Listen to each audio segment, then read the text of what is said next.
Mulai. Bismillahirrahmanirrahim. Assalamualaikum warahmatullahi wabarakatuh. Waalaikumsalam warahmatullahi wabarakatuh. Alhamdulillahirabbil alamin wassalatu wassalamu ala asrafil anbiya'i wal mursalin wa ala alihi washabihi ajmain. Senantiasa kita bersyukur kepada Allah Subhanahu wa taala.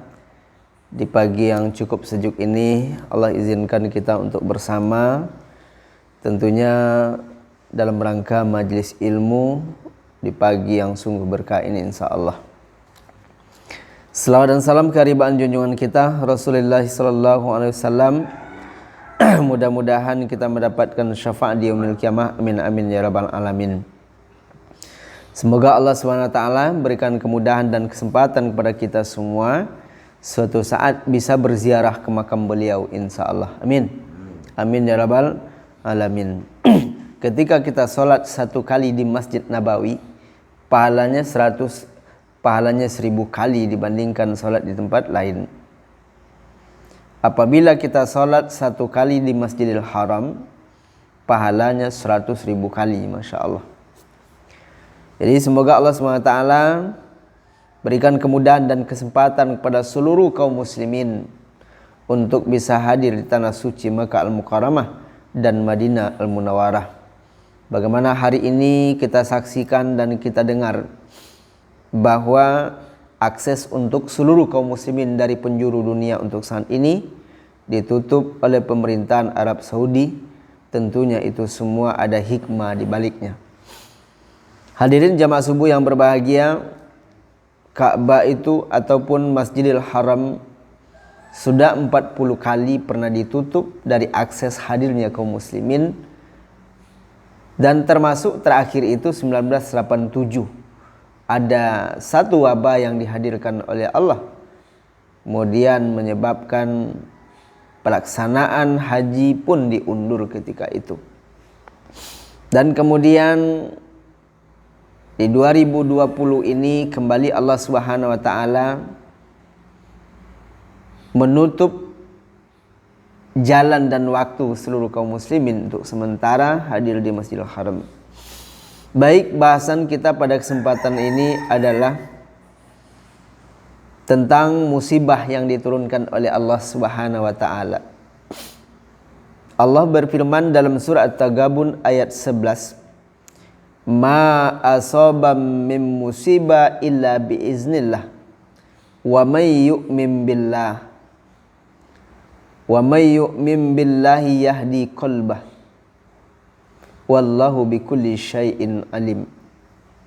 Kata Allah Subhanahu wa taala, tidak ada musibah pun yang akan dihadirkan ke muka bumi ini melainkan semuanya atas izin Allah Subhanahu wa taala. Coba kita perhatikan hari ini kita diuji oleh Allah, diturunkan sebuah musibah oleh Allah Subhanahu wa taala berupa secuil ataupun sedikit virus. Namanya virus corona. Bahkan virus yang sedikit, yang secuil ini diturunkan oleh Allah bisa merusak seluruh kegiatan yang ada di dunia ini. Di berbagai macam belahan negara, bahkan ada yang lockdown yang memang benar-benar mereka tutup, bahkan mereka tidak bisa keluar dari rumahnya.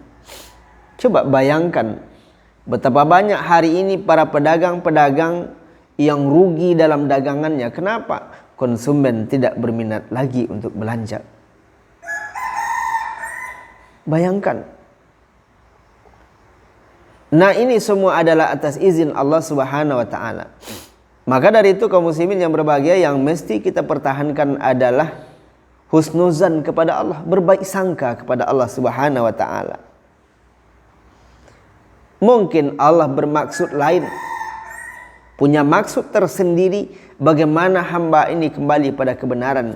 Jadi ma asaba min musibah illa biiznillah. Tak ada musibah yang akan muncul di muka bumi ini melainkan atas izin Allah Subhanahu wa taala. Kaum muslimin yang berbahagia, secara tauhid memang benar bahwa kematian manusia, kematian makhluk sudah ditetapkan semenjak 120 hari dalam kandungan ibu, benar. Namun ternyata Rasul juga mengajarkan kita bagaimana bisa berikhtiar. Kita berusaha menghindari wabah-wabah yang ada hari ini.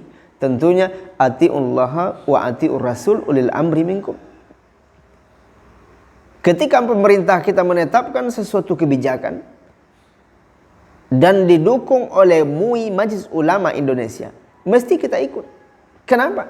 Karena mereka adalah berangkat bukan sekedar berangkat, tetapi keberangkatan itu sudah dibekali dengan ijtihad yang kokoh. Kaum muslimin jamaah yang dimuliakan Allah SWT. Bahkan ada di tempat-tempat lain masjid mereka tutup. Tidak dibenarkan lagi sholat berjamaah di suatu masjid. Tetapi konteksnya itu hanya untuk sementara. Apabila wabah ini berangkat pergi meninggalkan kita, insya Allah tentu kita akan kembali seperti biasa.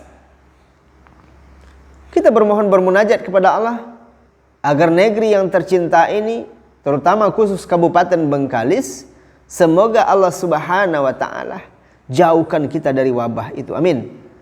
Amin ya rabbal alamin. Mudah-mudahan Ramadan 1441 Hijriah ini benar-benar Allah Subhanahu wa taala izinkan seluruh umat muslim untuk memakmurkan